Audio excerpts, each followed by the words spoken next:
रोहिणी पाराध्ये सोलापूर जिल्ह्यातील लाखो social media युजर्ससाठी हे नाव नवीन नाही।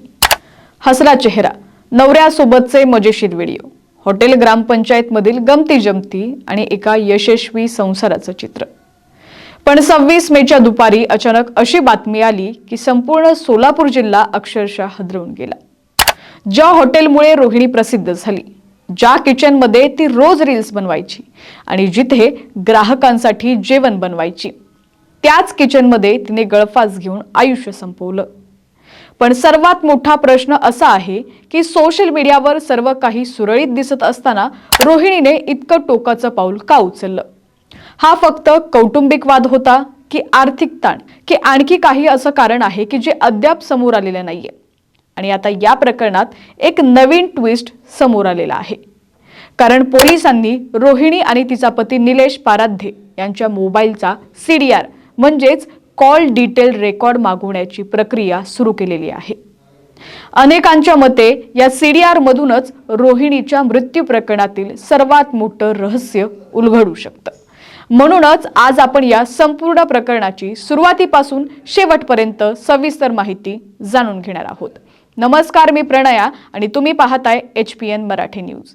रोहिणी पाराध्ये ही मंगळवेढा तालुक्यातील ब्रह्मपुरी गावातील 25 वर्षीय महिला। तिची आणि निलेश पाराध्येची ओळख झाली, ओळखीचं प्रेमात रूपांतर झालं आणि दोघांनी प्रेमविवाह केला। विशेष म्हणजे हा आंतरजातीय प्रेमविवाह होता। लग्नानंतर दोघं पुण्यात राहायला गेले। त्याच काळात त्यांनी सोशल मीडियावर व्हिडिओ बनवायला सुरुवात केली। सुरुवातीला ते साधे व्हिडिओ बनवायचे, नंतर व्लॉग आणि मग रील्स। नवरा बायकोतील मजेशीर भांडण, गमतीदार प्रसंग, गावाकडचं जीवन, हा कंटेंट लोकांना प्रचंड आवडू लागला। हळूहळू त्यांचे व्हिडिओ व्हायरल होऊ लागले। इंस्टाग्रामवर, फेसबुक आणि यूट्यूबवर लाखो व्ह्यूज मिळू लागले। इतकंच नाही तर यूट्यूबवर 1 लाख सबस्क्रायबर पूर्ण झाल्यानंतर त्यांना सिल्वर बटनही मिळालं। रोहिणी आणि निलेश ही जोडी सोलापूर जिल्ह्यात घराघरात पोहोचली। त्यांना प्रेमही मिळू लागलं। दरम्यान निलेश पत्रकारिताही करत होता। स्थानिक प्रश्न असतील, सामाजिक विषय असतील आणि बातम्या तो सोशल मीडियावरती मांडत होता।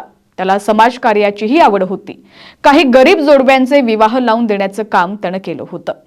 या प्रत्येक कामात रोहिणी त्याच्या खांद्याला खांदा लावून उभी होती। म्हणजेच सोशल मीडियावर दिसणारं हे चित्र एका यशस्वी जोडप्यासारखंच होतं। पण याच काळात त्यांनी एक मोठा निर्णय घेतला, स्वतःचा व्यवसाय सुरू करण्याचा। ऑगस्ट 2025 मध्ये सोलापूर मंगळवेढा महामार्गावर त्यांनी हॉटेल ग्रामपंचायत सुरू केलं।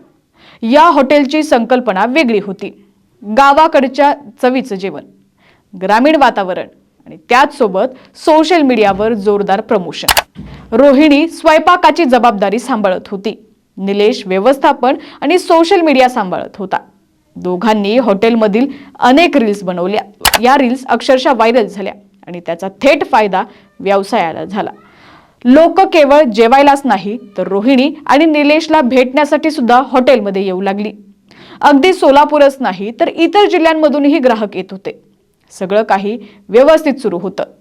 पण या यशामागे काही ताणतणावही वाढत होता का, हा प्रश्न आता उपस्थित होतोय। स्थानिक पातळीवर अशी चर्चा आहे की त्यांनी आणखी 2 शाखा सुरू करण्याचा विचार केला होता।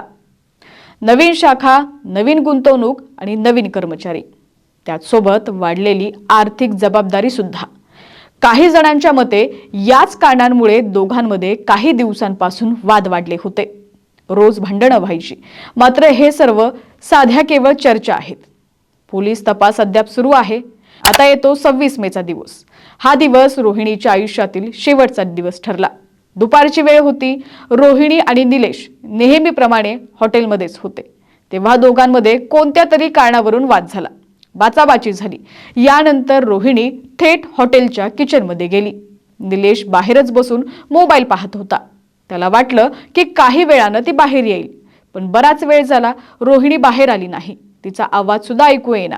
मग निलेश किचनकडे गेला। त्याने आवाज दिला, मात्र कोणताही प्रतिसाद मिळाला नाही। खिडकीतून आत पाहिलं आणि त्याच्या पायाखालची जमीनच सरकली।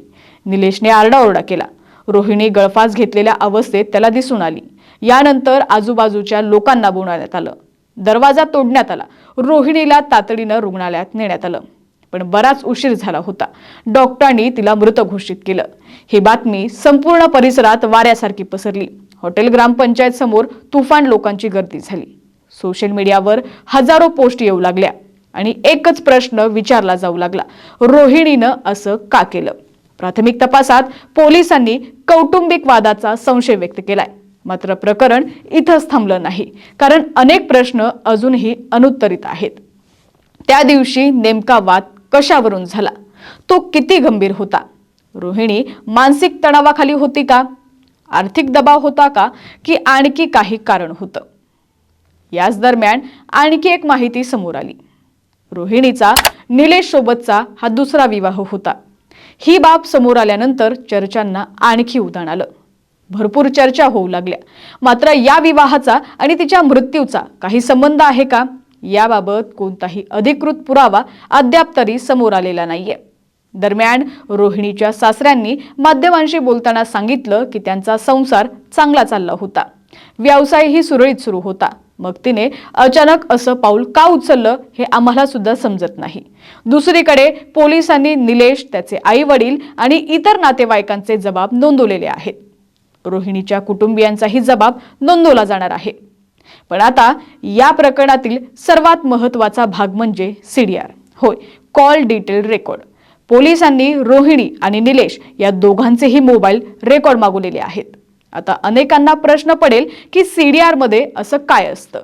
तर CDR मधून कुणाशी किती वेळ बोलणं झालं, कधी बोलणं झालं, घटनेपूर्वी कोणते कॉल्स झाले, याची माहिती मिळू शकते. म्हणूनच तपासासाठी हा अत्यंत महत्त्वाचा पुरावा मानला जातोय. पोलिसांना संशय आहे की या रेकॉर्डमधून काही महत्त्वाचे धागेदोरे मिळू शकतात. म्हणूनच या अहवालाकडे सर्वांचंच लक्ष लागलेलं आहे. शिवाय आणखी एक मुद्दा तपासात महत्त्वाचा ठरत आहे. घटनेच्या वेळी निलेश हॉटेल बाहेर बसलेला होता, तर रोहिणी किचनमध्ये होती.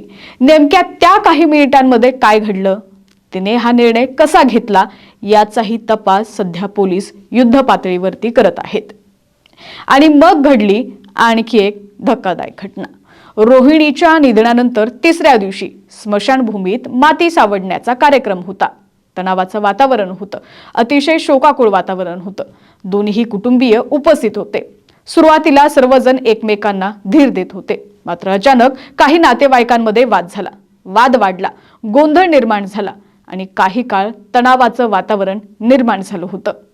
या घटनेनंतर प्रकरण आणखी चर्चेत आलं.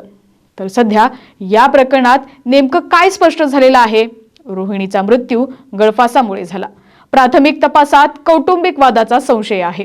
दोन्ही कुटुंबियांचे जबाब नोंदवले जात आहेत आणि सर्वात महत्त्वाचं म्हणजे CDR अहवालाची प्रतीक्षा सुरू आहे. मात्र अजूनही अनेक प्रश्न अनुत्तरित आहेत. रोहिणीच्या आयुष्यात नेमकं काय सुरू होतं? ती कोणत्या मानसिक तणावातून जात होती? त्या दिवशी दोघांमध्ये नेमकं काय घडलं? आणि सर्वात महत्त्वाचं म्हणजे CDR मधून असा कोणता खुलासा होणार आहे का, जो या संपूर्ण प्रकरणाला वेगळंच वळण देईल? या सर्व प्रश्नांची उत्तरं आता पोलीस तपासातूनच समोर येणार आहेत. तोपर्यंत या प्रकरणाबाबत कोणताही निष्कर्ष काढणं योग्य ठरणार नाही. मात्र एक गोष्ट निश्चित आहे, सोशल मीडियावरती दिसणारं आयुष्य आणि प्रत्यक्ष आयुष्य यामध्ये अनेकदा खूप मोठा फरक असू शकतो. आणि रोहिणी पाराध्ये प्रकरणानं हा प्रश्न पुन्हा एकदा समाजासमोर उभा राहिलेला आहे. आता या सगळ्या प्रकरणात तुमचं देखील काय मत आहे, आम्हाला कमेंट्सच्या माध्यमातून नक्की कळवा. पाहत रहा HPN मराठी न्यूज.